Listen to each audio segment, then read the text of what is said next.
اعوذ باللہ من الشیطان الرجیم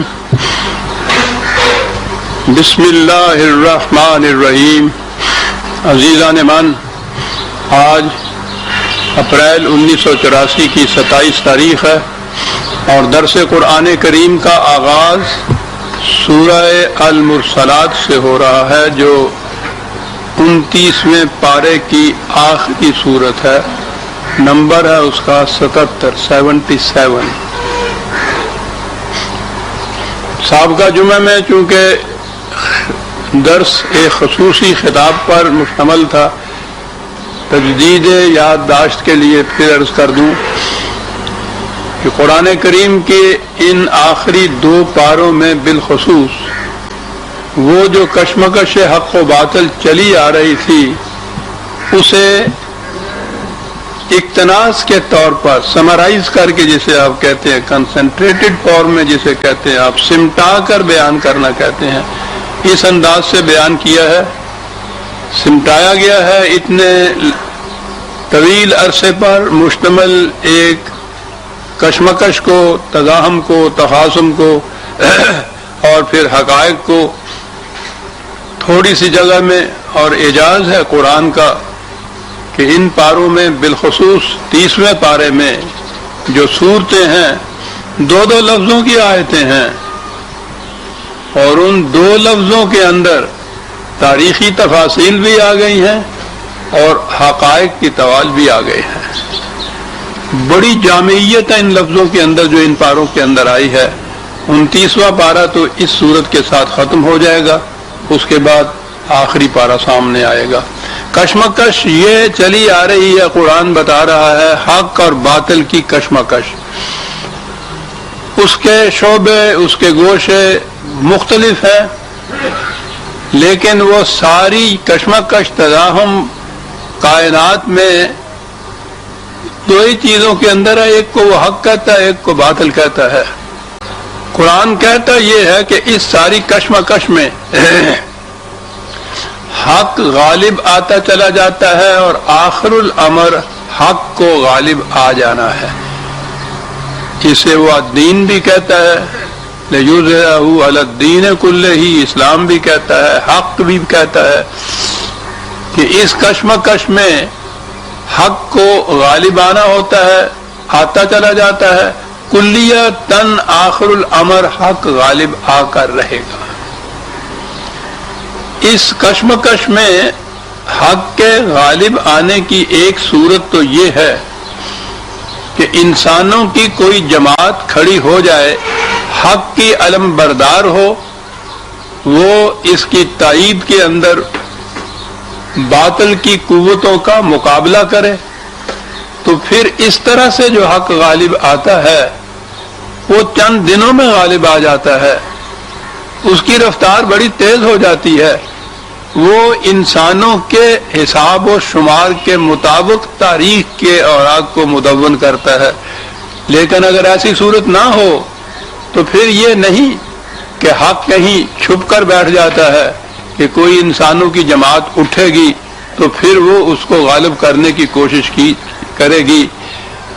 وہ ایک چیز جسے کائناتی قوتیں کہا جاتا ہے، عام فہم الفاظ میں اسے زمانے کے تقاضے کہا جاتا ہے، کچھ ایسی چیز بھی ہو رہی ہے کہ ان تقاضوں کی روح سے بھی آہستہ آہستہ، رفتہ رفتہ باطل مغلوب ہوتا جاتا ہے اور حق غالب آتا جاتا ہے، لیکن اس میں بڑا لمبا عرصہ دراز ہوتا ہے۔ قرآن کریم کی روح سے وہ کہتا ہے کہ یہ خدا کے کیلنڈر کے حساب و شمار سے ہوتا ہے، جس میں ایک ایک دن 1000 سال کا بھی ہوتا ہے، 50 ہزار سال کا بھی ہوتا ہے۔ جب زمانے کے تقاضوں سے، کائناتی قوتوں کی روح سے یہ کشمکش برپا ہو اور اس میں حق میں غالب آنا ہو، تو اس میں اتنا لمبا عرصہ لگ جاتا ہے کسی ایک فیز کے لیے، ایک گوشے کے لیے بھی۔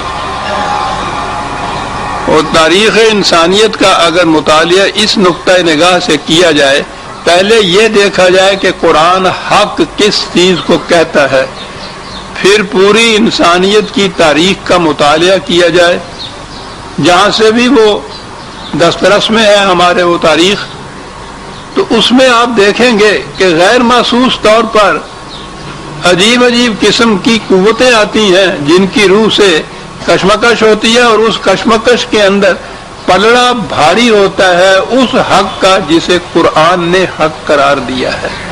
یہ ایک بڑا دلچسپ سبجیکٹ بھی ہے، بڑا مشکل بھی ہے، دقت طلب بھی ہے، وقت بھی اس میں درکار ہوتا ہے، اور بڑی گہرائی میں جانا پڑتا ہے تاریخ میں۔ ورنہ عام طور پر تو تاریخ یہی کہا جاتا ہے نا کہ اکبر فلاں سال میں تخت پر بیٹھا، فلاں سال میں فلاں لڑائی ہوئی، فلاں سال میں مر گیا، اس کا نام تاریخ۔ قرآن کی روح سے تاریخ اس کا نام نہیں ہے۔ وہ کہتا ہے کہ حق اور باطل میں جو کشمکش چلی آ رہی ہے اس روئے رات کا نام تاریخ ہے۔ تو پھر میں موضوع سے دوسری طرف چلا جاؤں گا، ورنہ میں عرض کروں کہ تاریخ کے متعلق جو کچھ ہیگل یا مارکس نے یہ کہا، انہوں نے بھی بڑی اہمیت بتائی ہے تاریخ کی۔ ہیگل نے تو فلاسفی آف ہسٹری بتائی ہے۔ عام طور پہ تو ہسٹری آف فلاسفی ہوتا ہے نا، وہ فلاسفی آف ہسٹری اس نے لکھی ہے، لیکن میں نے عرض کیا کہ یہ کسی دوسرے وقت پہ صحیح، بات کہیں اور چلی جائے گی۔ قرآن نے یہ بتایا ہے کہ یہ تاریخی شواہد تمہیں اس بات کی طرف لائیں گے، وہ اس بات کی شہادت بنتے جائیں گے کہ جسے اس نے حق کہا ہے، آہستہ آہستہ صحیح، سست رفتاری سے صحیح، خدا کے حساب و شمار سے صحیح، لیکن ہو یہی رہا ہے کائنات کے اندر کہ حق رفتہ رفتہ غالب آتا جا رہا ہے۔ محسوس مثال سے بات سمجھ میں آ سکتی ہے۔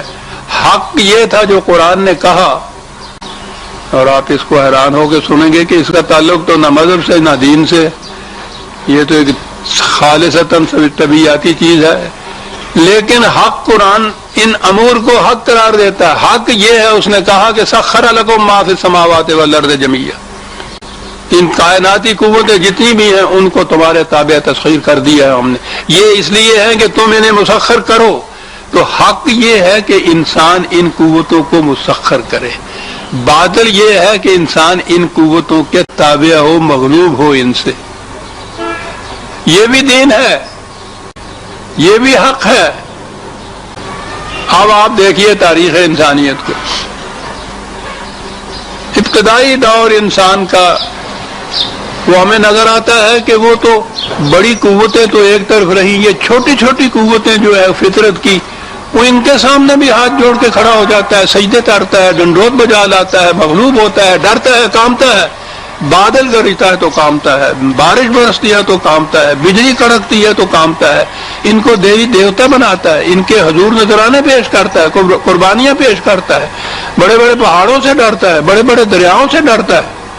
انسان یہاں سے شروع ہوا، اور اس کے بعد انسانیت کی تاریخ آپ کو کیا بتا رہی ہے کہ وہ رفتہ رفتہ ان قوتوں کو مغلوب کرتا چلا آیا، اور آج آسمان تک پہنچ گیا تھا، چاند تک پہنچ گیا، یوں کہیے آسمان میں کہہ رہا ہوں۔ یہ کیا ہے؟ مذہب نے بڑی مخالفت کی اس کی، اس کو الحاد کہا، اس کو بے دینی کہا۔ آج بھی سر سید نے کہا کہ نیچر کی قوتوں کا مسخر کرنا تقاضا ہے اسلام کا، اسے نیچری کہا اور اسے کافر قرار دیا، مرتد قرار دیا، نیچری ہے۔ آپ دیکھتے ہیں مخالفت کہاں سے ہوتی ہے اس کی، حق کی۔ باطل کیا ہے؟ مذہب باطل ہے، حق کیا ہے؟ دین ہے۔ اور دین یہ بھی ہے کہ کائنات کی قوتوں کو مسخر کرتے، اگلی بات انہیں انسانیت کی منفعت کے لیے صرف کیا جائے۔ لیکن پہلا گوشہ تو وہ حق کا ہے نا، کائناتی قوتوں کو مسخر کرنا۔ قرآن نے یہ بات کہی تھی کہ یہ الحق ہے۔ اس حق کو محسوس شکل میں سامنے آنے کے لیے پتہ نہیں کتنی صدیاں، کتنے عرق، تاریخ کے کتنے اوراق اس کے اندر صرف ہوئے، لیکن ساری تاریخ انسانیت اس کی شاہد ہوگی کہ جہاں یہ کشمکش ہوئی ہے، ایسی کشمکش بھی کہ جس وقت کسی نے، سائنسدان نے یہ کہا کہ زمین گول ہے، زمین حرکت کرتی ہے، مذہب کی دنیا نے کہا کہ پھانسی پہ لٹکا دو اس کو، دیکھتے ہیں یہ حق و باطل کی کشمکش کے معنی کیا ہیں، لیکن اس کے باوجود یہ جتنی مزاحمت بھی ان کی طرف سے ہوئی ہے، اس کے باوجود حق غالب آتا چلا گیا ہے۔ کل ہی جب پہلی دفعہ یہ امریکہ خلانورز جو ہے امریکن، وہ چاند پہ گئے ہیں، پہلی دفعہ جب گئے ہیں تو مذہب کی طرف سے مذاق اڑایا گیا تھا اس کا۔ آپ کے یہاں لاہور کے اندر وہ بات آپ کو یاد ہوں گے جو کیے جاتے تھے، ایسا ماننے والوں کو کافر قرار دیا جاتا تھا۔ آپ دیکھتے ہیں کہ یہ مخالفت باطل کی کہاں سے آ رہی ہے۔ یہ حق اور باطل کی مخالفت بالفاظ دیگر دین اور مذہب کی مخالفت کا، باطل کا نمائندہ مذہب ہوتا ہے، حق کا نمائندہ دین ہوتا ہے۔ دین جو غالب آتا ہے لِیُظْہِرَہُ عَلَى الدِّینِ کُلِّہِ، تو مخالفت اس کے مذہب کی طرف سے ہوتی ہے۔ یہ ہے وہ کشمکش جو چلی آ رہی ہے، دین اور مذہب کی کشمکش، حق اور باطل کی کشمکش۔ اور یہ چیز تو شاید پہلی دفعہ آج آپ کے سامنے آئی ہو، لیکن درس میں تو میں 20 سال سے یہاں درس دے رہا ہوں، کئی دفعہ آئی ہوگی کہ کائناتی قوتیں جو ہیں ان کو مسخر کرنا بھی دین ہے، حق ہے۔ اگر یہ اس کا اگلا گوشہ جو ہے وہ ہے اس کو جو پھر دین کو مکمل کرتا ہے کہ ان قوتوں کو نوع انسانی کی منفعت کے لیے صرف کرنا۔ تو حق اور باطل کی یہ کشمکش چلی آ رہی ہے۔ یہی کشمکش پھر انسانوں کے اندر آتی ہے، مفاد پرستیاں انسانوں کی، افراد کی، اس کو نوع انسانی کے لیے عام نہیں ہونے دیتی، پھر ان میں باہمی ٹکراؤ ہوتا ہے۔ یہ بھی ایک کشمکش ہے۔ یہ وہ کشمکش ہے جس صدر اول میں نبی اکرم صلی اللہ علیہ وسلم والذین معہ رضی اللہ تعالیٰ عنہ، ان میں اور مخالفین میں جو برپا رہی۔ 23 سال تک یہ مخالفت رہی، لمبی چوڑے عرصے، لیکن ہر تقابل میں، ہر تزاحم میں حق غالب آتا چلا گیا، تاہاں کہ آخر الامر اس دور میں حق غالب آ گیا، یعنی دین کا نظام قائم ہو گیا۔ اس طرح سے وہ قائم ہوا کہ دائیں بائیں اس زمانے میں جتنے مذاہب تھے اور وہ سارے شکست کھا گئے۔ خود عرب کے اندر بھی مذاہب تھے، ایران کے اندر بھی تھے، روما کی وہ تمام بستیاں جو عرب کے ساتھ ملتی ہوئی تھیں، مصر وغیرہ کے علاقے جتنے ملتے ہوئے تھے، وہاں کیا چیز تھی جو غالب آئی؟ یہ نہیں تھا کہ وہ پہلی مملکتوں کی جگہ ایک نئی مملکت قائم ہو گئی۔ اگر وہ مملکت بھی مذہب کی مملکت ہے تو وہ تو پھر باطل ہی کا غلبہ ہے، وہ یہ بات نہیں تھی۔ وہاں مذہب کی جگہ دین نے لے لی تھی، یہ تھا غلبہ جو وہاں آیا تھا۔ وہ تو قرآن کریم ان آخری پاروں میں اس کشمکش کو سمٹا کر بیان کرتا ہے۔ الفاظ ایسے ہیں کہ انہیں آپ کائناتی قوتیں بھی کہہ سکتے ہیں، انہیں ملائکہ بھی کہا جاتا ہے، زمانے کے تقاضے بھی کہا جاتا ہے۔ اس معنوں میں جو قرآن نے استعمال کیا کہا جائے تو پھر وہ ہیلن یا ماس کے الفاظ میں نیسیسٹی آف ہسٹری بھی کہا جاتا ہے، اگرچہ ان کا مفہوم اس سے الگ ہے۔ میں نے عرض کیا تھا کہ میں اس طرف نہیں جا رہا، لیکن وہ بھی یہ مان رہے ہیں یہ زمانے کا تقاضا جو کرتا ہے کچھ۔ تو قرآن کے الفاظ جو ہیں ان میں انسانوں کی کشمکش اور زمانے کے تقاضے کے اعتبار سے حق و باطل کی کشمکش دونوں ہی سامنے آتی ہیں۔ کہا کہ والمرسلات عرفا، یہ جو قرآن میں یہ واو سے آتا ہے نا، ہمارے ہاں ترجمہ میں کیا جاتا ہے قسم ہے ان چیزوں کی۔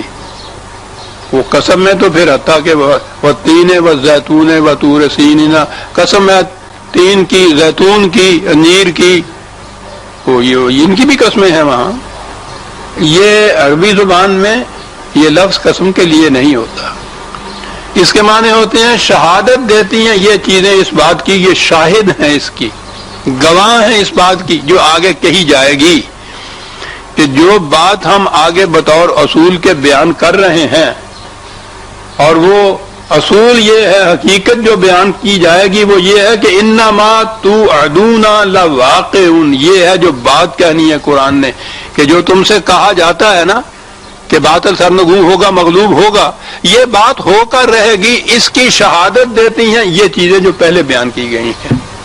والمرسلات عرفا، شہادت دیتے ہیں اس کے یہ مرسلات، خدا کی طرف سے بھیجے گئے، خدا کے پیغمبر ہوں ان کو بھی رسول کہا جائے گا، ان کے اتباع میں جماعتیں ہوں جو حق کا علم لے کے اٹھی ہیں وہ بھی انہی میں شامل ہوں گے، وہ جنہیں ملائکہ کہا گیا ہے، فطرت کی قوتیں کہا گیا ہے، زمانے کے تقاضے کہا گیا ہے، تاریخ کی نیسیسٹیز کہا گیا ہے، اس کے معنی وہ بھی ہوں گے۔ جتنی چیزیں خدا کے پروگرام کے مطابق آئی ہیں اس کشمکش میں، اس کے لیے یہ لفظ آئے گا مرسلات، بھیجے گئے ایک خاص مقصد کے لیے، اور عرفن کا لفظ ہے، عجیب چیز ہے صاحب، عرف معرفت عرفان، اس کے معنی تو پہچاننا ہوتا ہے نا، لیکن جیسا میں بار بار کرتا ہوں ہر دفعہ جب یہ لفظ آتے ہیں تو میں جھوم کر یہ بات بیان کرتا ہوں کہ عجیب قوم تھی، عجیب طرح سے انہوں نے زبان اپنی وضع کی تھی۔ ان کے ہاں تو صحرائی زندگی، بدوی زندگی، ایک قبیلے کے 10 افراد یہاں، پتہ نہیں دوسرا قبیلہ کہاں، زندگی میں کوئی ایک آدھ مرتبہ اس کا آدمی ادھر آیا، ادھر کا آدمی ادھر چلا گیا، وہ اچھی طرح سے پہچانا نہیں جاتا تھا۔ پہچانا وہ جاتا تھا جو بار بار آئے۔ عجیب چیز تھی اس قوم کی زبان۔ یہ عرفن جو ہے یہ اس چیز کو کہتے ہیں جو متواتر آتا رہے، جو متواتر آتا تھا اسے وہ پہچانا جاتا تھا، اس لیے اس کے معنی ہو گئے پہچانا جانے والا۔ کیا بات تھی اس قوم کی صاحب۔ والمرسلات عرفن، اب دونوں میں سے جو معنی آپ لے لیجئے جو موضوع نظر آئے، وہ کہ جو متواتر بھیجے گئے یہ زیادہ موضوع نظر آتا ہے، الگ تواتر بھیجے گئے، انقطاع نہیں اس کے اندر ہوا، جیسا میں نے عرض کیا ہے، وہ مرسلین ہوں، خدا کے پیغامبر ہوں، ملائکہ کی قوتیں ہوں، وہ جماعتیں ہوں جو حق کے علم بردار بن کر آتی رہیں، متواتر آتی رہی ہے۔ وہ کہا یہ سلسلہ حق و باطل کی کشمکش کا متواتر چلا آ رہا ہے، اس لیے خدا کی طرف سے بھی حق کے علم بردار قوتیں متواتر آتی رہی ہیں، اور عرفن کے معنی اگر پہچاننے کے ہیں تو پھر یہ ہے کہ قرآن نے جو ان کی پہچان بتائی ہے اس کی روح سے یہ پہچانی بھی جا سکتی ہیں۔ جب حق کو آپ متعین کریں گے کہ یہ ہے تو تاریخ میں کوئی قوت بھی جو اس حق کی علمبردار یا تائید میں کھڑی ہوگی وہ معروف ہو جائے گی ہمارے ہاں مرسل کی حیثیت سے۔ خدا کے پروگرام کو کامیاب بنانے والی پیغمبر ہوں، مجاہد ہوں، کائناتی قوتیں ہوں، ان کو پہچانا جا سکتا، اور وہ الگ تواتر آئیں گی۔ پہلی چیز تو یہ کہ خدا کی طرف سے یہ آئی ہوئی قوتیں متواتر جو آتی رہی جنہیں تم پہچان سکتے ہو، پہلی بات تو یہ ہے، یہ گواہی دیں گی اس بات کی وہ جو آخر میں بات آئے گی۔ یہ کیا کرتی تھی آ کے؟ فل آصفات عصفن، حق اور باطل، حق کو مغلوب، باطل کو مغلوب کرنا، حق کو غالب کرنا، ہمارے ہاں تو یہی الفاظ ہے۔ قرآن کریم نے اور پھر زبان عربی نے اس کو بڑے ہی ایک سحر انگیز اور حقیقت کشا الفاظ میں بیان کیا۔ وہ کہتا ہے کہ حق اور باطل ملے ہوئے آپس میں ہوتے ہیں اس طرح سے کہ پہچانے نہیں جاتے۔ باطل لپیٹ لیتا ہے حق کو اپنے اندر، اور وہ جس شکل میں سامنے آتا ہے وہ باطل ہی کی شکل ہوتی ہے، اسی کو لوگ حق سمجھنے لگ جاتے ہیں، حالانکہ اس نے حق کو چھپا رکھا ہوتا ہے اپنے اندر۔ جو کچھ میں نے کہا ہے ابھی ذہن میں آپ کے نہیں آئے گا، اس لفظ سے آئے گا جو عرب بولتے تھے جو قرآن نے استعمال کیا ہے۔ ہم شہر والے شاید اس کو جانتے بھی نہ ہو۔ آپ کو پتا ہے کہ یہ دانے، ہمارے ہاں تو دانا بھی نہیں ہم نے کبھی دیکھا ہوگا گیہوں کے، ہم نے تو کبھی خالص آٹا بھی نہیں دیکھا، وہ جو کوئی تھیلے میں ملتا ہے زہر مار جسے کھا جاتے ہیں باہر، یہ خوشوں میں دانے ہوتے ہیں گندم کے اجناس کے، وہ دانے کے اوپر ایک چھلکا ہوتا ہے، وہ چھلکا اس طرح سے لپٹا لیتا ہے اس دانے کو کہ دانا نظر ہی نہیں آتا، وہ چھلکا ہی نظر آتا ہے، اسی کو فصل سمجھا جاتا ہے۔ اب کرنا یہ ہوتا ہے اگر کسی طرح سے اس کو کوٹ دیا جائے تو چھلکا اور اس کا جو اندر اس کے وہ دانہ ہوتا ہے وہ تو سارا اکٹھا پس گیا، وہ تو حق اور باطل کی آمیزش ہو گئی۔ کیا کیا جائے؟ اسے اس طرح سے کوٹا نہیں جائے گا۔ پتہ یہ کاشتکار کرتے کیا ہیں؟ ہمیں کیسے پتا ہو؟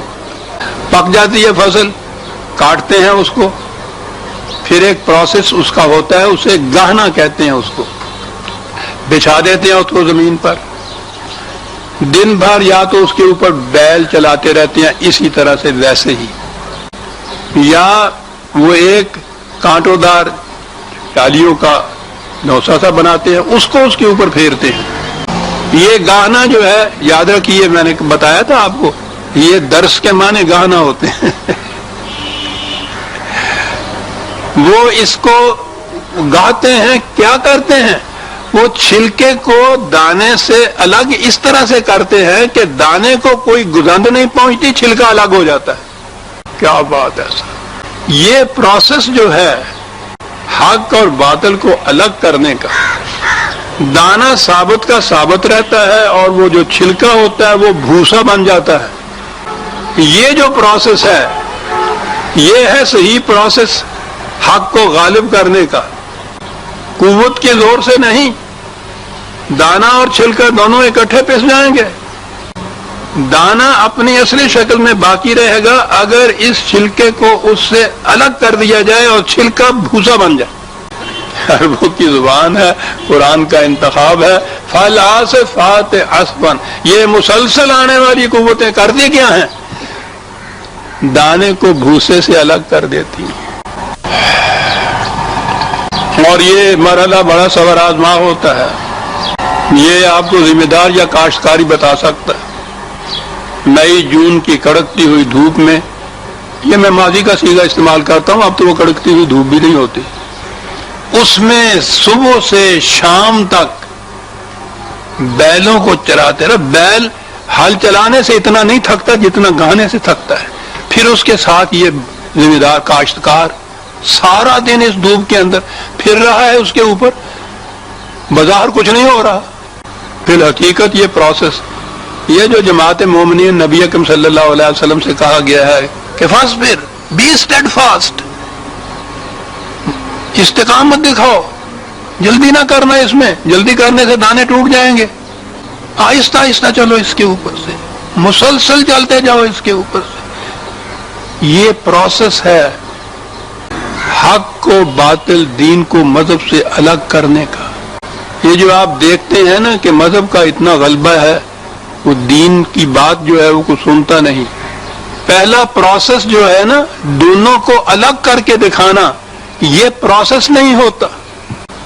مذہب کی طرف سے جو کوئی بدظن بھی ہوتے ہیں یا اس کی طرف سے کچھ مایوس ہوتے ہیں، ان کا بھی تقاضا یہ ہوتا ہے کہ یہ اسلام میں کچھ نقص تھوڑا بہت کسی پرزے میں پیدا ہو گیا ہے، ان پرزوں کو گھس کے پٹ کے کسی طرح سے ٹھیک کر دیا جائے تو پھر یہ نظام ٹھیک ہو جائے گا۔ انہیں پتہ نہیں ہے کہ یہ پورے کا پورا نظام جسے مذہب کہتے ہیں وہ تو دین کے نظام کی ضد ہے، یہ اس کے کچھ کل پرزے ایسے نہیں خراب ہو گئے۔ قرآن کی روح سے یہ اچھی طرح سن رکھی عزیزان مان، بات کام آ جائے گی۔ مذہب میں اصلاح کرنے سے دین نہیں آتا، دین مذہب کی جگہ آتا ہے۔ جاء الحق وزهق الباطل، غور فرما لیا آپ نے اس فکرے کو؟ مذہب کی اصلاح سے دین کا نظام قائم نہیں ہو سکتا، مذہب کے نظام کی جگہ آتا ہے دین کا نظام، اس کا کوئی اثر باقی نہیں رہ سکتا۔ جاء الحق وزهق الباطل قرآن کہتا ہے، مفاہمت مصالح تو ایک طرف رہی، وہ پورے کا پورا نظام جو ہے اس کی جگہ یہ دوسرا نظام لیتا ہے۔ یہ ہے جو کچھ وہ کرتے ہیں، وہ الگ کر کے دکھاتے ہیں۔ پہلے جو ہے جس کو فکری انقلاب کہتا ہے قرآن، نفسیاتی انقلاب کہتا ہے، پہلا انقلاب یہ ہے کہ آپ کے سامنے دانا اور بھوسا الگ الگ ہو کے نظر آ جائے، آپ کو پتہ چلے کہ یہ دین ہے، یہ مذہب ہے، پھر وہ بات سمجھ میں آئے کہ یہ مذہب کی اصلاح سے دین قائم نہیں ہو سکتا، اس کی جگہ نظام ہے، دین کا نظام اس کی جگہ قائم ہوتا ہے۔ یہ بڑی اہم چیز ہے، کیونکہ ہمارے ہاں یہ فرق، یہ امتیاز ذہن میں نہیں ہوتا، ساری کوششیں یوں ہوتی ہیں، جو مخلص بھی ہوتے ہیں کوشش کرنے میں وہ بھی یہ کہتے ہیں کہ مذہب کے نظام میں کچھ خرابیاں سی پیدا ہو گئی ہیں، ان کی اصلاح کر دی جائے تو وہ پھر صحیح اسلام ہو جاتا ہے۔ بالکل نہیں، یہ متضاد چیزیں ہیں ایک دوسرے کی۔ روشنی لانی ہے تو اندھیرے کا ذرا سا شمع بھی باقی نہیں رہ سکتا، اس کی جگہ روشنی آئے گی۔ اندھیرے کی اصلاح کرنے سے روشنی نہیں آئے گی، یا تاریکی ہوگی یا روشنی ہوگی، یا مذہب ہوگا یا دین ہوگا، یا حق ہوگا یا باطل ہوگا۔ وہ پہلا پروسیس ان کا یہ ہے، فل آصفات اسفن، وہ دانے اور بھوسے کو الگ کر کے دکھا دیتے ہیں۔ غور فرما رہے ہیں کہ یہ آخری پاروں میں، آخری صورتوں میں یہ ایک ایک لفظ کے اندر حقائق کا اقتناز کتنا ہے، کیا کتنی بڑی حقیقت ہے جو قرآن بیان کر رہا ہے۔ اور قرآن کے حقائق کے لیے یہ عربی زبان ہی اس کی متعمل ہو سکتی تھی، عجیب زبان تھی۔ آصفات اسفن یہ کیا، بھوسا جو ہے وہ باطل تھا، حبطت اعمالہم، بیکار گیا، رائے گاں گیا، اور وہ جو اس کے اندر وہ شے تھی جو زندگی بننی تھی، جس نے زندگی کا ذریعہ بننا تھا، والناشرات نشرا، وہ پھر اسے پھیلاتے ہیں۔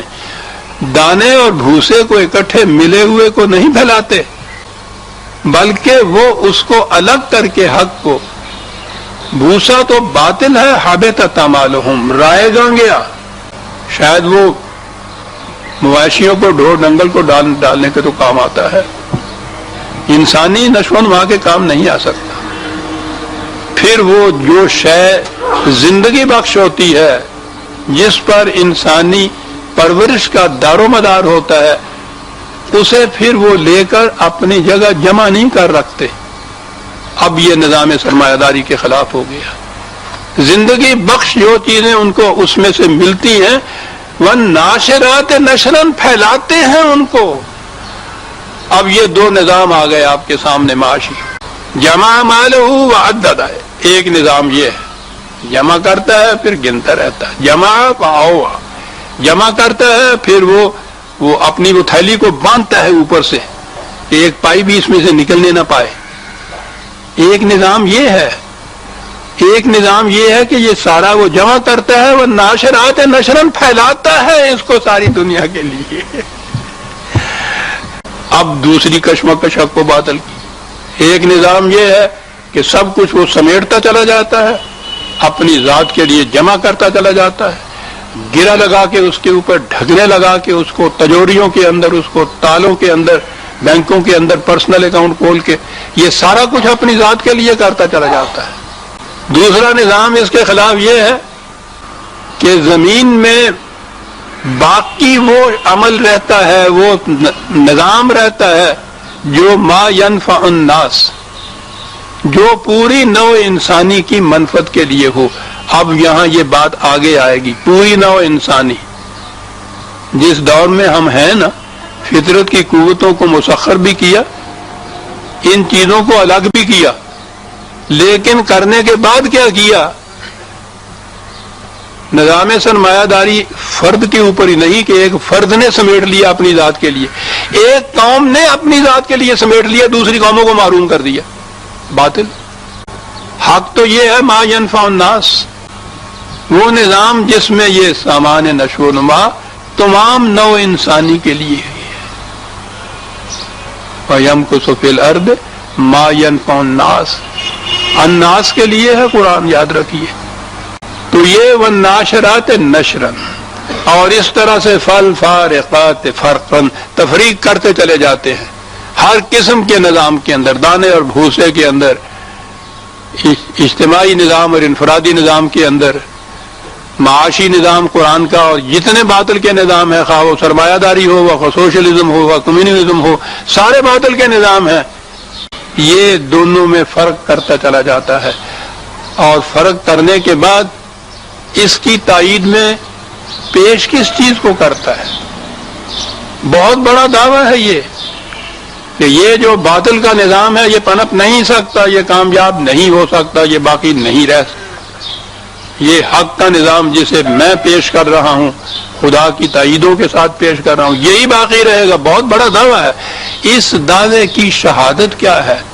فالملقیات ذکرا، تاریخ کے نوشتے بطور شہادت پیش کرتا ہے۔ قرآن کریم نے یہ مرسلات جو تھے حضرت نوح علیہ السلام سے لے کر نبی اکرم صلی اللہ علیہ وسلم تک، ان کی داستانیں پیش کی۔ وہ تاریخ کی کتاب نہیں ہے کہ وہ اس نصاب میں یہ ہسٹری کی بک رکھی ہوئی ہے، امتحان دینا ہے لڑکے نے۔ وہ تو ہسٹری کو بطور ایک فلسفے کے پیش کرتا ہے۔ وہ کہتا یہ ہے کہ فلاں قوم نے باطل کا نظام اپنے ہاں رائج کیا تو تباہ ہو گئی، فلاں قوم نے حق کے نظام کو اپنے ہاں قائم کیا، وہ اس کو زندگی کی آسائشیں، نعمتیں، قوت، سلطنت یہاں بھی حاصل ہو گئی، اور اس کے بعد کی زندگی میں بھی خوشگواریاں کو حصے میں آئیں گی۔ تاریخ یہ بتاتی ہے، قرآن کریم نے اس نقطۂ نگاہ سے تاریخ کو محفوظ کیا ہے اپنے دفتین میں۔ وہ انبیاء کرام کی داستانیں اور ان کی قوموں کی سرگزشت وہ یہ ثابت کرنے کے لیے ہے کہ کس قسم کا نظام کس قسم کا نتیجہ مرتب کرتا ہے۔ یہ جو آنے والے اس پروسیس کو لے کر آتے ہیں، اس دعوے کو لے کر اٹھتے ہیں، وہ اس کی تائید میں ان تاریخی نوشتوں کو پیش کرتے ہیں۔ اور یہیں سے وہ بات جو میں نے کئی دفعہ دہرائی کہ وہ جو قرآن کریم نے انہی قوموں کا ذکر کیا ہے جو ان عربوں کے گرد و پیش بستی تھی، تو اس سے مطلب ہی یہ تھا، اس کے مفہوم ہی یہ تھا کہ وہ عرب جانتے تھے ان قوموں کو، ان کی تاریخ کو، ان واقعات کو۔ قرآن کہتا ہے تم تو صبح شام ان کی اجڑی ہوئی بستیوں کے کھنڈرات میں پھرتے رہتے ہو، تم روز باتیں کرتے رہتے ہو ان کی۔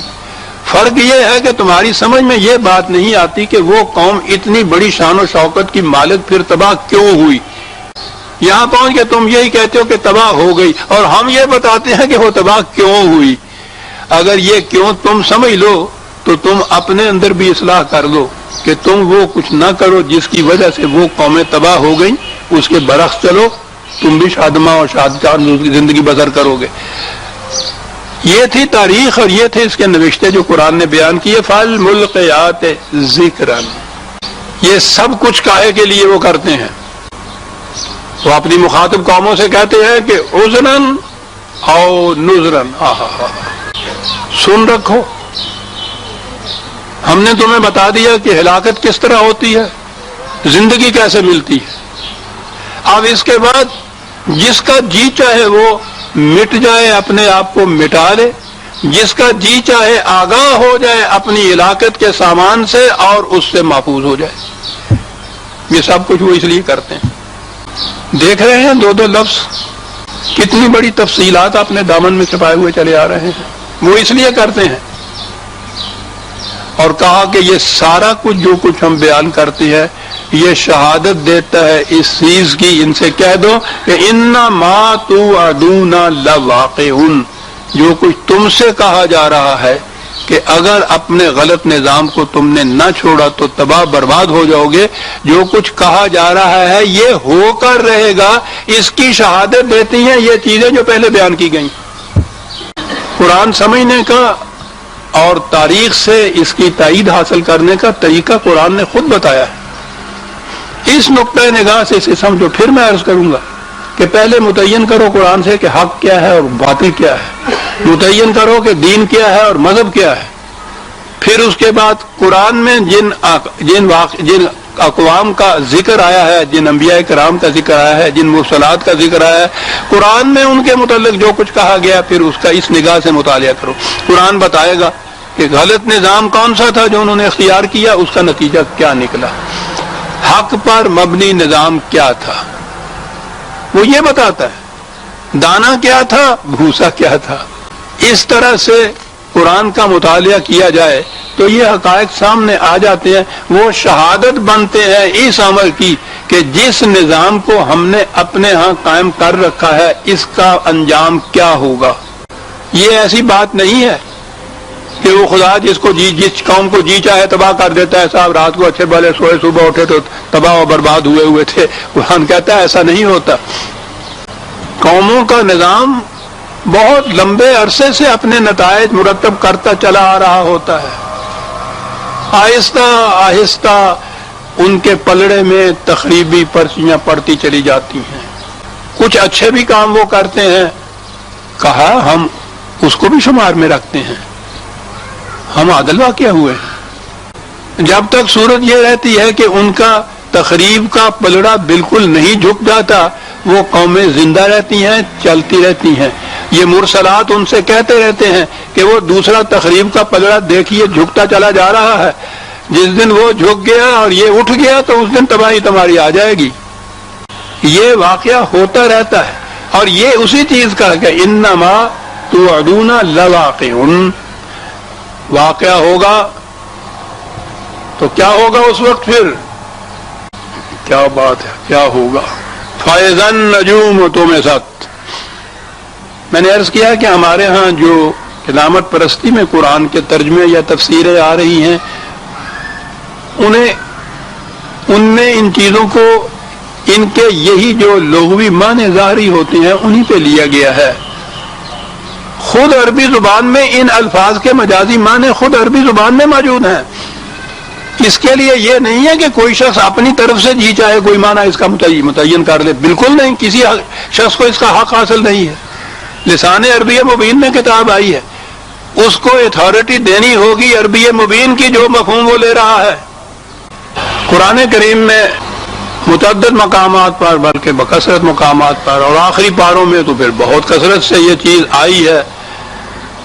زمین شق ہو جائے گی، ستارے مان پڑ جائیں گے، چاند اور سورج جو ہے وہ گہنوں پہ آ جائے گا، آسمان پھٹ پڑے گا.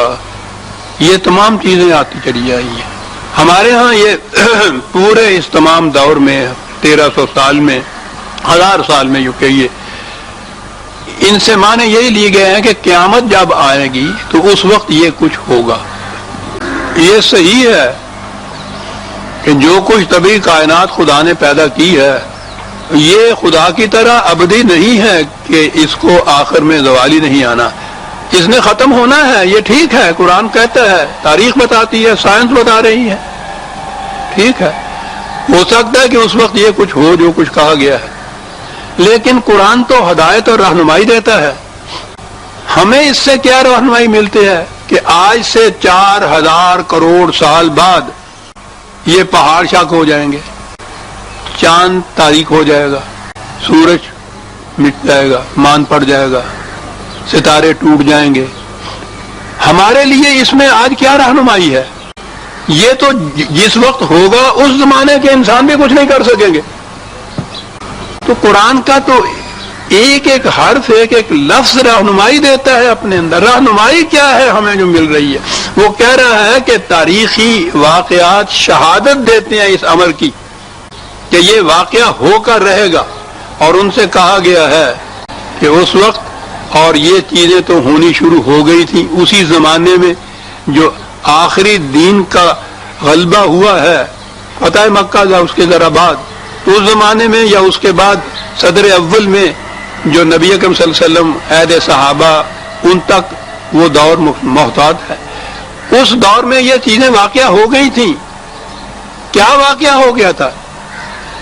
ان کی چھوٹی چھوٹی ریاستیں، یہ جو سرحدیں تھیں عرب کی اور روم کی اور ایران کی سرحدوں پہ چھوٹی چھوٹی ریاستیں تھیں، وہاں وہ آزاد تو تھیں، لیکن وہ جسے آپ خارجی پالیسی کہتے ہیں، اس میں وہ اپنی ان سپر پاورز کے تابع چلتی تھی جن کے سرحد کے اوپر وہ واقع تھے. عربوں کے ہاں تو سپر پاور تھی نہیں. ایران کی سرحد پہ وہ ایرانیوں کے تابع تھی، روم کی سرحد پہ وہ رومن کے تابع تھی. وہ ایران اور رومن عربوں کو ان کی وساطت سے تنگ کرتے رہتے تھے، اور یہ آج بھی اسٹریٹجی ہوتی ہے. سب سے پہلے جب یہ چیز اٹھی ہے اسلام کے نظام کی، دین کے غلبے کی، تو سب سے پہلے یہ جو چھوٹی چھوٹی ریاستیں تھیں نا، ان کو ختم کیا. عربی زبان میں سما اور چاند اور سورج اور جبال جو ہے، یہ بڑی بڑی ریاستوں کو، بڑے بڑے سرداروں کو کہتے ہیں، اور ستارے نجوم جو ہے یہ چھوٹی چھوٹی ریاستوں کو کہتے ہیں. کہا کہ اس کے بعد ہوگا فائزن نجوم تمہیں ساتھ، پہلے تو یہ چھوٹی چھوٹی ریاستیں ختم ہو جائیں گی نا. تاریخ شاہد ہے ان چیزوں کی، وہ تفسیر کر رہی ہے قرآن کے ان واقعات کی، اور اس سے معلوم بھی ہوا کہ ہمارے لیے اس میں ہدایت کیا ہے، رہنمائی کیا ہے۔ ان کے لیے رہنمائی تھی، وہ آخر تک مقابلہ قریش نے کیا تھا، انہیں بتایا جا رہا ہے کہ تم دیکھ رہے ہو کہ جو باطل کی قوتیں تھیں کس طرح سے ایک ایک کر کے یہ ستارے جھڑ گئے، یہ چاند مان پڑ شک ہو گیا، یہ سورج مان پڑ گیا، تم کیسے بچ سکتے ہو؟ بات تو یہ تھی۔ اور ہمیں کہہ رہا ہے کہ نہ روما کی سلطنت وہ رہی، نہ ایران کی سلطنت رہی استبداد کے طور پہ اوپر، نہ مصر کی رہی، تم اگر اپنے یہاں استبداد کی سلطنت قائم کر دو گے تو تم کیسے بچ سکو گے؟ ہر زمانے کے انسان سے وہ کہہ رہا ہے۔ پروسیس اس کا یہی ہوتا ہے کہ پہلے چھوٹی چھوٹی مملکتیں، سلطنتیں، ریاستیں جو ہیں وہ ختم ہوتی ہیں۔ آج بھی پروسیس یہ ہے، یہ بڑی بڑی سپر پاور کاری یہ رہی ہیں، چھوٹی قوتوں کو جو ان کے دوبیل ہیں ان کو آگے بڑھاتی ہیں۔ وہ اذا النجوم طمست واذا السماء فرجت، اور اس کے بعد یہ بڑی بڑی پاور جو ہے آپ کے ہاں کی شک ہو جائیں گی، دراڑیں پڑ جائیں گی، پہلے ان کی پھٹ جائیں گی، واذا الجبال نسفت، پرخچے اڑ جائیں گے ان کے، جو کہا جاتا ہے ان پہاڑوں کے اور اس چاند اور سورج کے اگر اڑ بھی جائیں گے تو اڑ جائیں، ہمارا کیا بگڑے گا ساتھ؟ یہ جب اڑے تھے پرخچے ان کے تو پوچھو نہیں آج تک وہ کیا کہہ رہے ہیں، آج تک وہ اپنے زخموں کو سہلا رہے ہیں۔ دنیا بھر کے لیے ان کی تاریخ عبرت کا ایک موعظت کا اور عبرت کا مرکب بن کے رہ گئی ہوئی ہے۔ ہسٹری آف پرشیا آپ دیکھیے گا، نہیں تو براؤنی کے لیے لے لیے، اور کئی ہسٹریز ہیں، ہسٹری آف رومن امپائر لے لیجیے آپ ابن کی، دیکھیے اس کے اندر وہ تاریخی نوشتیں نہیں ہیں، وہ لوگ ہیں جن کی نگاہ اس چیز پہ گئی کہ وہ سلطنتیں تباہ کیوں ہوئی تھی، انہوں نے گنایا ہے کہ جسے قرآن نے باطل کہا ہے انہوں نے وہ نظام اپنے یہاں رائج کر رکھا تھا، اس لیے جب بھی عرب کے اندر جب حق کا نظام قائم ہوا ہے تو اس کے اثرات اتنے دور دور تک گئے تھے ناشرات نشرن کہ وہ متاثر ہو گئی تھی، وہ قومیں جو تھیں تباہی آ گئی ان قوموں کے اوپر، اور اس کے بعد جو قوم بھی اس قسم کا نظام قائم کرے گی وہی اس کا انجام ہوگا۔ یہ سارا کچھ ہوگا، کب ہوگا؟ وَإِذَا الرُّسُلُ أُقِّتَتْ، جنہیں ہم بھیجتے ہیں ان کا پروگرام متعین کیا جائے گا، تم نے یہ کرنا ہے، تمہاری یہ ڈیوٹی ہے، تمہارے ذمے یہ ہے، یہ ایک نظام ہے فطرت کا، کائنات کا، خدا کا، یہ یوں ہی ہنگامی طور پہ نہیں یہ کچھ چل رہا، وہ تو ابھی تحقیق ہوگی۔ خدا کرے کہ جی چاہتا ہے کہ اپنی زندگی میں بھی دیکھو، قرآن نے کہا ہے کہ یہ زمین و آسمان جو اس گردش میں ہے وہ اس لیے ہے کہ کسی فرد کا کوئی عمل نتیجہ پیدا کیے بغیر نہ رہ جائے، بڑی چیز ہے۔ افراد تک ابھی ہماری نگاہ نہیں گئی، اقوام تک تو ہم دیکھ رہے ہیں کس طرح اقوام تباہ ہوتی ہیں، کس طرح اقوام غالب آتی ہیں۔ وَإِذَا الرُّسُلُ أُقِّتَتْ، پروگرام متعین کیا جاتا ہے، ان کو ڈیوٹیز لگائی جاتی ہیں، وقت مقرر کیا جاتا ہے۔ یہ آگے بات آتی ہے کہ یہ پھر پوچھتے ہیں لِأَيِّ يَوْمٍ أُجِّلَتْ، کہ پھر ہوتا کیوں نہیں ہے؟ وہی جو فریب کھاتا ہے انسان اس چیز سے کہ پھر وہ جلدی سے آتا کیوں نہیں ہے، وہ عذاب، وہ تباہی دیر کیوں ہو رہی ہے؟ یہ ہے قرآن کا، خدا کا قانون مکافات عمل، اور یہ ہے رحمت انسانوں کے لیے کہ وہ پہلے ہی جرم کے اوپر گلا نہیں گھونٹ دیتا۔ دو قوتیں انسان کے اندر کشمکش میں رہتی ہیں، مدافعت کی قوت، تخریبی قوت۔ بتاتے ہیں ہمیں یہ علم طب والے، یہ ڈاکٹرز، کہ ہر سانس میں کروڑوں کی تعداد میں تباہ کرنے والے جراثیم اندر جاتے ہیں، اندر اگر وہ جراثیم ان سے زیادہ توانائی میں ہیں جو ان کو ہلاک کرتے ہیں تو وہ انہیں ہلاک کر دیتے ہیں اور غالب آ جاتے ہیں۔ اس طرح انسان زندہ رہتا ہے، اگر یہ غالب آ جاتے ہیں تو بیمار پڑ جاتا ہے، مسلسل یہ غالب آتے رہتے ہیں تو پھر ایک دن مر جاتا ہے۔ یہی قانون قوموں کی تاریخ میں بھی ہے، ان کی زندگی میں بھی پہلے ہی دن غلط عمل سے قوم تباہ نہیں ہو جاتی، لمبا عرصہ پڑتا ہے، اس کے لیے ڈھیل دیتا ہے جسے آپ کہتے ہیں، لیکن وہ یہ نہیں کہ اس دوران میں کچھ ہو نہیں رہا ہوتا، ہو تو رہا ہوتا ہے، ابھی وہ اس مقام پہ نہیں پہنچتا کہ جہاں موت واقع ہو جائے مریض کی، ابھی وہ سانس لے رہا ہوتا ہے۔ وہ کہتے ہیں کہ یہ پھر ہوتا کیوں نہیں، کس وقت تک کے لیے یہ مہلت کا وقفہ ہے، انتظار کب تک ہم کریں؟ لیام الفصل، کہا کہ ابھی تو تمہیں وارن کیا جاتا ہے، تنذیر ہے، یہ آگاہ کیا جا رہا ہے، وہ دن فیصلے کا ہو جائے گا۔ پھر ایک لفظ ہے فیصلے کا دن، اور جب فیصلہ ہو جاتا ہے تو پھر تو اس کے بعد واپسی کی گنجائش ہی نہیں رہتی۔ موت ہوتی ہے نا فیصلے کا دن، اس سے پہلے تو آخری سانس تک بھی ڈاکٹر ابھی امید والا ہوتا ہے، کچھ نہ کچھ تو دی رہتا ہے۔ یوم الفصل ہوتا ہے جب وہ آخری سانس بند ہو جاتا ہے۔ کہا اس دن تک کے لیے ہے، کیوں جلدی مچاتے ہو؟ کوئی عید کا چاند ہے جو تم چاہتے ہو کہ 29 کو نظر آ جائے، 30 کو کیوں نظر آئے؟ ارے وہ تو تمہاری موت کا دن ہے، اس کے لیے جلدی مچا رہے ہو، وہ یوم الفصل ہے۔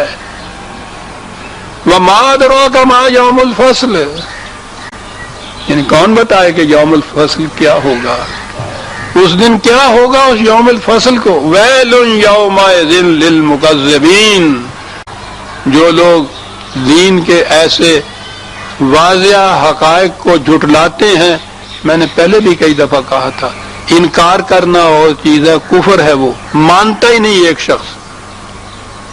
دوسرا شخص یہ ہے کہ زبان سے جو مان رہا ہے، کہہ رہا ہے مسلمانوں قرآن پہ بھی ایمان ہے، خدا پہ بھی ایمان ہے، حشر نشر پہ بھی ایمان ہے، سب ٹھیک ہے صاحب، اور اس کے بعد عملاً انفرادی طور پر، اجتماعی طور پر ایسا نظام قائم کرتا ہے جو اس کے برعکس ہوتا ہے۔ وہ قرآن کہتا ہے یہ اپنے دعوے کو جھٹلاتا ہے۔ کیا لفظ ہے صاحب، اپنے دعوے کو جھٹلاتا ہے، یہ ان کا ذکر آ رہا ہے۔ اس دن پھر وہ تباہی کا دن آ جائے گا ان کے لیے جو یوں اپنے دعوے کو جھٹلاتے رہے۔ ان سے پوچھو الم نہلک الاولین ثم نتبعہم الآخرین، کیا تاریخ انہیں یہ نہیں بتا رہی کہ جو پہلی قومیں آئیں ان کو تباہ کیا، اس کے بعد ایک قوم آئی اسے وارن کیا، انذار کیا، تنبیہ کیا، آگاہ کیا کہ ایسا نہ کرنا، ویسا ہی ہو جائے گا۔ انہوں نے بھی ویسا کیا، ان کا انجام بھی ویسا ہی ہو گیا۔ آگے ایک بات آئی کہ یہ ان قوموں کی بات نہیں ہے جو ہم کر رہے ہیں، انہی تک یہ محدود نہیں ہے، یہ جو اصول ہم بیان کر رہے ہیں، کذالک نفعل بالمجرمین، مجرم کہیں بھی ہوں، کسی زمانے میں بھی ہوں، کسی قوم میں بھی ہوں، کسی دور میں بھی ہوں، اسی طرح سے ہم ان کے ساتھ کرتے ہیں۔ اب پتہ تھا کہ تاریخی شواہد سے مانے کیا ہے، اسی طرح تو گویا یہ ایک اٹل ابدی قانون ہے خدا کا کہ مجرمین کے ساتھ یہی کچھ ہوتا ہے۔ جرم کی نوعیتیں تو بہت ہیں، بے شمار ہے، بکثرت ہیں، جرائم انہیں کہیے، کرائم انہیں کہیے، لیکن بنیادی طور پر عربوں کے ہاں جرم کہتے تھے دوسروں کے ہاں کے درخت کے پھل کو کاٹ کے اپنے ہاں لے آنا۔ تمام جرائم کی تفصیل اس کے اندر آ جاتی ہے۔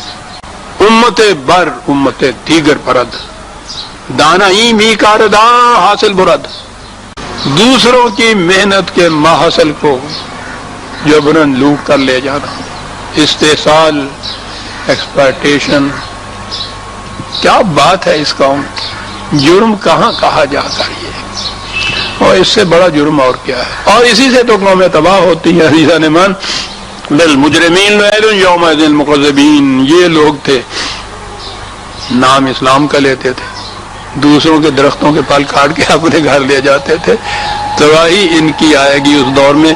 عزیزان من، وقت ہو گیا، ہم سورہ المرسلات کی 19ویں آیت تک ہم آ گئے۔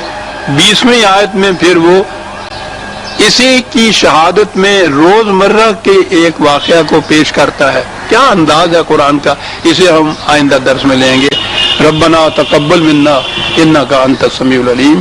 شکریہ۔